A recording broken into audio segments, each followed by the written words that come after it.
నమస్తే మేడం, అహింసా meditation channel తరపున మీకు ధన్యవాదాలు. ముందుగా మీ పేరు, మీరు ఏ ఊరు నుంచి వచ్చారు, ఊరి పేరు, మీ ధ్యాన అనుభవాలు చెప్పండి మేడం. చిలకలూరుపేట అంటే గణపవరం మాది. మీ పేరు? అనుకూలి. ఓకే, చెప్పండి. మీరు ధ్యానంలోకి ఎన్ని సంవత్సరాలు అయింది వచ్చి మేడం? 20 సంవత్సరాలు. చెప్పండి, మీరు ఎన్ని గంటలు ధ్యానం చేస్తున్నారు అవన్నీ చెప్పండి. తెల్లారుజామున 3 గంటల నుంచి 6 గంటల వరకు చేస్తాను రోజు. ఓకే. పొగలు చేస్తే నాకు ఒంట్లో వేడెక్కుతుంది, ఎట్లా ఉంటుందని. మీరు ధ్యానం ముందు మాంసం తినేవాళ్ళే మేడం? తర్వాత మానేశారా? 20 సంవత్సరాల నుంచి మానేశాను. ఓకే, ఎట్లా ఉంది? మాంసం తినేటప్పుడు ఎట్లా ఉన్నారు, శాకాహారం తినేది ఎట్లా ఉన్నారు? హాయిగా ఉందండి. ధ్యానంలోకి వచ్చి నాకు సంతోషం, అసలు రూటే మార్చింది. పూలకు నాకు ఎట్ట కనిపించిందంటే, ఆ మాంసం మానేసినాక ఇంతకు ముందు మట్టి గడ్డలు ముళ్ళదవలు పోయేవాళ్ళం. తర్వాత ఈ శాకాహారం మొదలుపెట్టినాక పూల బాట మీద నడిచినట్టు నాకు అనుభవం వచ్చిందండి. ఓకే. మా ఆయన మేము మానేసినాక ఒక 6 నెలలు తిన్నాడు. నన్ను వండని బలంతో చేస్తున్నాడు. చేస్తుంటే తప్పదు కదా అని వండి పెడుతున్నాడు. ఒకరోజు 1/4 కేజీ తీసుకొని మామూలుగా 2 పూటలు తినేవాడు. ఆ రోజు ఏమైందంటే సాయంత్రం పడుకున్నాక మేకపోతేనే పైన ఫ్యాన్కి కట్టేసి అది అరుతుంటే పిక్కు తింటున్నాడు. పిక్కు తింటున్నట్టు వచ్చి మళ్ళీ ఏం చెప్పి వచ్చిందని చెప్పి మళ్ళీ లేచి కాసేపు కూర్చొని సిగరెట్ తాగి మళ్ళీ పడుకున్నాక మళ్ళీ అదే వస్తున్నట్టు ఏం చెప్తే వస్తుందని మళ్ళీ పోయి బాత్రూమ్కి పోయి కాళ్ళు మంగడుకొని కాసేపు అటు తిరిగి మళ్ళీ పోయి తెల్లవారులు అదే వస్తుందంటండి. పిక్కు తింటున్నట్టే అది వస్తున్నట్టే. ఆ రోజు నుంచి మానేసాడు ఇక మాంసం. ఆయన కూడా మేమంతా మా ఫ్యామిలీ మొత్తం శాకాహారం, అందరం ధ్యానం చేస్తాం మా ఇంట్లో. ఓకే. పౌర్ణమి ధ్యానం, అమావాస్య ధ్యానం చేస్తారా మేడం? ఎట్లా ఉంటుంది మేడం? బాగుంటుంది. ఎనర్జీ వచ్చి ఒళ్ళంతా కరెంటు బాగినట్టు అనిపించింది అంట. ధ్యానానికి వచ్చి ఎక్కువ అట్లా వస్తుంది. ఓకే. మీరు శాకాహార ర్యాలీకి వెళ్ళారా? పత్రికారం ఉన్నప్పుడు పత్రికారంతో వెళ్ళాం. ఓకే. సెకండ్ తీసుకున్నాం పత్రికారితో. ఎట్లా అనిపించింది మీకు? చాలా సంతోషం అయింది. ఓకే. పుస్తకాలు చదువుతూ ఉంటారా మీరు? పుస్తకాలు ఎక్కువ చదివితే నాకు నీరసం వచ్చినట్టు ఉండదని ఎక్కువ చదవను. ఓకే. మీకు 3వ నేత్రం అనుభవాలు ఏమైనా ఉన్నాయా మేడం? చెప్పండి, ఒక అనుభవం చెప్పండి. నేను హాస్టల్ బాడీతో పైకి విమానాలకు పోయానండి. ఆడపోయినాక ఒక అంత ఏగులు ఉండారు చపాతి చేసుకుంటా. ఆడ చూశాను. ఆడ చూసి అమ్మ ఇంత చెప్తూ వచ్చాను పడతానేమో చెప్పి భయపడి మళ్ళీ వచ్చి నా బాడీలో చూసినప్పుడు నేను కదిలాను అనమాట. అది వచ్చింది. మళ్ళీ వీరబ్రహ్మం గారు ఇక్కడి నుంచి 3వ నేత్రంలో నుంచి బయటకు వచ్చేసాడు. బయటకు వచ్చి చూస్తున్నా. చూసి మళ్ళీ చాంచపు రాలేదు. ఏంది వీరబ్రహ్మం గారు ఇక్కడి నుంచి వెళ్ళిపోయారు కదా బయటికి, మళ్ళీ రాలేదు అనుకున్నా. అనిపెట్టి మళ్ళీ వచ్చాడు. మళ్ళీ వచ్చి లోపలికి దూరిపోయాడు. అది ఒకటి జరిగింది. శ్వాస ఏమన్నారంటే ఇక్కడ శ్వాస ఎడదాకా వచ్చి ఆగిపోయితే కొంతమంది అంటే నేను అనుకున్నాను ఈ శ్వాస నన్ను పైకి బానికుండా ఆపుతుంది అట్టుకుంది అని అనుకున్నా మనసులో. అనేసరికి ఆ శ్వాస మనిషి లెక్క నేను ఆపుతున్నానా అని చెప్పి చక్కా దింపుకొని కోపడుతున్నాను. కాదు నువ్వు కాదు, నాకు ఎందుకు అన్నాలి, నువ్వు మంచోడు కాదులే అన్నానండి. మళ్ళీ ఆగిపోయారు. అది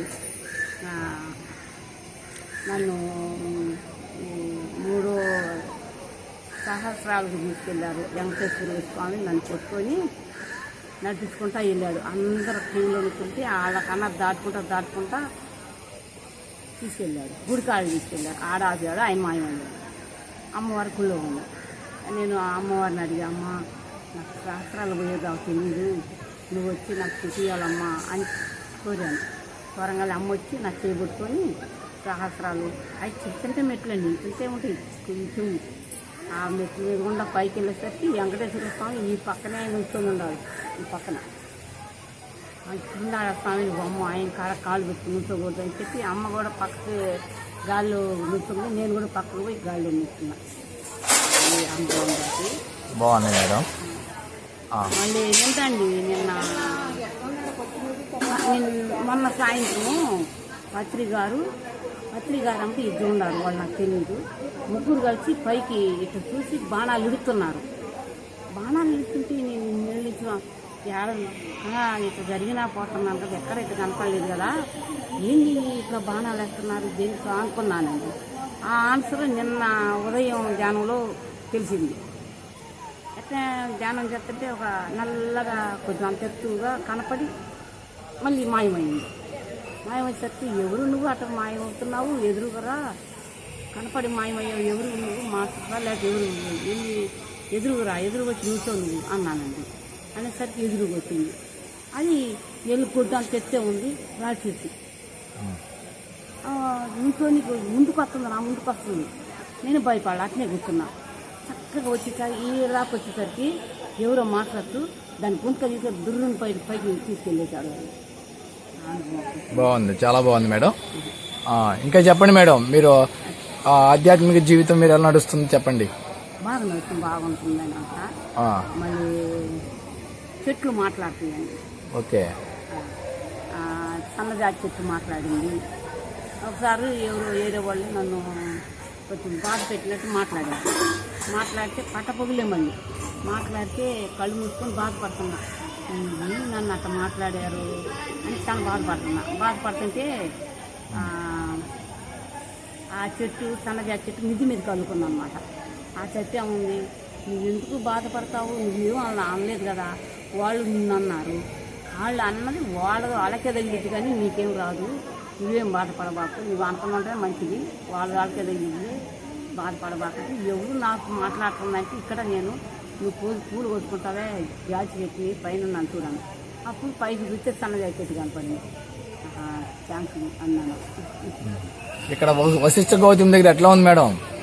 బాగుంది, బాగా సంతోషంగా అంతా వసవట్లు కూడా అంతా బాగుండేది. ధ్యానం బాగుందా? ధ్యానం బాగానే కుదురుతుంది. ఓకే, బాగుంది. బాగుంది. చెప్పండి, జీవహింస పాపం అంటారా, దాని గురించి చెప్పండి. పాపం అండి, చాలా పాపం కదా. ప్రాణాలు ఇస్తున్నాము, అవి ఎంత వస్తుంది అది చంపుతుంటే పాపం అండి. ఒకసారి మా మొత్తం చచ్చిపోయినప్పుడు కోళ్ళు కొయ్యాలని భోజనాలు పెట్టాలి, సాయంత్రం ఒక 30 కోళ్ళు 40 కోళ్ళు కావాలన్నారు. అనేసరికి అందరు ఊళ్ళో కూడా చెప్పొచ్చే నేను ఆపాను, వద్దు కోళ్ళు వద్దు, వడలు చేసి మామూలుగా శాకాహారం పెట్టండి, కోళ్ళు వద్దు అని చెప్పి ఆపేసాను. ఆ రోజు ఆపేసరికి మా మధ్య ఏమన్నా అంటే